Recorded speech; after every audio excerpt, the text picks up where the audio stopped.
And joining me now is Ontario's Education Minister himself, Stephen Lecce. And Mr. Lecce, thank you very much for being here with us today. Thank you, Renee. Good to be on. So let's start by asking, what do these measures aim to do for students? Fundamentally, we're trying to change the behavior of young people to be, responsible young adults in our schools, where we teach young people about the responsible use of technology, about digital citizenship, and about the health and mental health that is consequential to their lives. And it's why we brought forth a comprehensive plan to really crack down on vaping, to ban it outright, to deny it as a safe place in our schools, and to restrict cell phones. Ultimately, we will respect the judgment of teachers when technology is necessary to aid in learning. But when teachers say, put your phone away, I want students and parents to know we will stand by educators as they enforce the policy. Our position is clear: out of sight, out of mind. Out of sight, out of mind means when a teacher says you can't use your phone or a tablet, you've got to listen to them. And my hope is through education and prevention and marketing and an advertising campaign and letters to parents and training to teachers and engagement of our students that they will get the point. But if they don't, we've included progressive discipline when necessary to make sure there's deterrence and some teeth. Because many teachers have told us, look, it sounds good, but you need to have some courage to enforce it if you want to change behavior. And that's what we're doing today. So sticking with just cell phones for a moment, there was a time when high schoolers weren't even using them in the classrooms. But can you describe what the situation is now? What has changed in such an uncontrollable way? I think ultimately, many young people have built dependency on technology.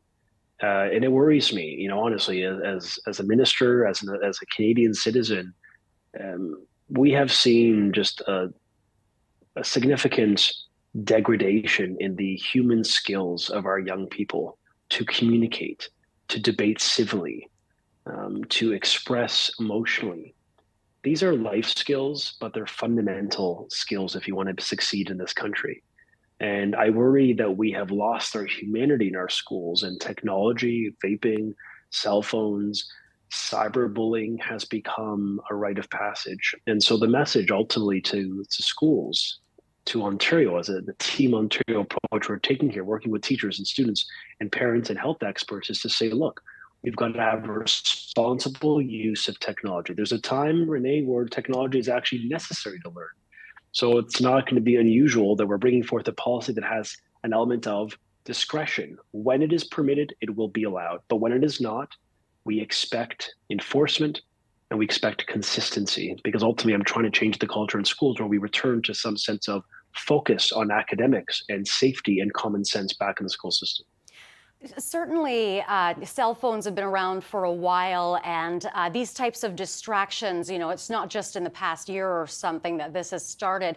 So why only just now that these new rules are coming into effect? Right. In 2019, the government announced a requirement that school boards build policies to restrict cell phone usage. What we heard was some boards, a minority of boards, did a good job with strong policy. And some individual schools, some principals really led by example and had tough policies that changed the culture. But the overwhelming majority of schools did not, and the boards did not. And so here we are today with an opportunity to impose a provincial standard that returns the focus on academic achievement, that restores a sense of a focus on the back to basics agenda of our government as we try to see improvements in reading and writing and math and other STEM disciplines. So this is really about going back to basics. It was our government that announced deals with every teacher union. We have 3 years of peace, and no government in a generation has delivered that. But that doesn't have impact unless these kids are actually able to focus on academics and the curriculum, as we really try to emphasize the academic achievement element. So that's why we thought it was important. We've landed deals. We've now brought in restrictions on cell phones. We've banned vaping. We've emphasized literacy and math as the focus of our government. And today we're also bringing forth more investments, more supports, more mental health capacity that we can leverage in our community to help young people be with addictions on cell phones or technology, screen time, or obviously vaping, cannabis, and nicotine, all of these policies may require intervention and support. And the government of Ontario is stepping up in a pretty big way. I do want to get to vapes because we know they're extremely addictive for many, much like cell phones. How will these measures be implemented, and does it apply to, the traditional cigarettes as well? Yes, I mean, so what happened, we have a requirement right now in Ontario. It is illegal to vape. It is illegal to own a cigarette. It is illegal for a person under 18 to smoke cannabis or consume those products. And yet they become very normal in this country. It's not just an Ontario challenge, it is a global issue. And Canada has among some of the highest vape rates on earth. So I am deeply concerned by this trend, and I'm determined, our government and premier is determined to change that trajectory by bringing forth mandatory learning, strengthening the mandatory learning in elementary schools with respect to the perils and harms of vaping on young people. We're also going to be investing $15 million in community-based mental health supports so that if a child has addiction challenges, they'll get access to those wraparound supports, both in school or in community, but we're taking an all the above approach. And then finally, we're training our staff. We're providing capacity building even to parents.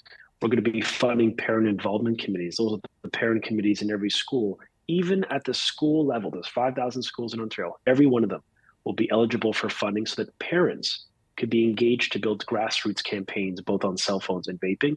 And we're going to put clear communication signage in all schools in English and French, standard expectations, standard experience. And the goal is an improvement in academic achievement. I want to see, if someone said, how do you benchmark success? It's improvement in reading, writing, and math, and of course, in the mental health of kids. And there's enough research out there. We've had years of research mounting, and it's about time government had the courage to act, to enforce, to strengthen education, and to stand by our teachers when they enforce this policy. And the government and our premier is saying, yes, we're going to do that. We are going to indiscriminately apply this policy and stand with parents who expect some common sense and academic rigor back in our schools. And we feel so strongly about it, we're implementing it for September. All right, Stephen Lecce, Ontario Education Minister, thank you very much for your time. We appreciate you being here.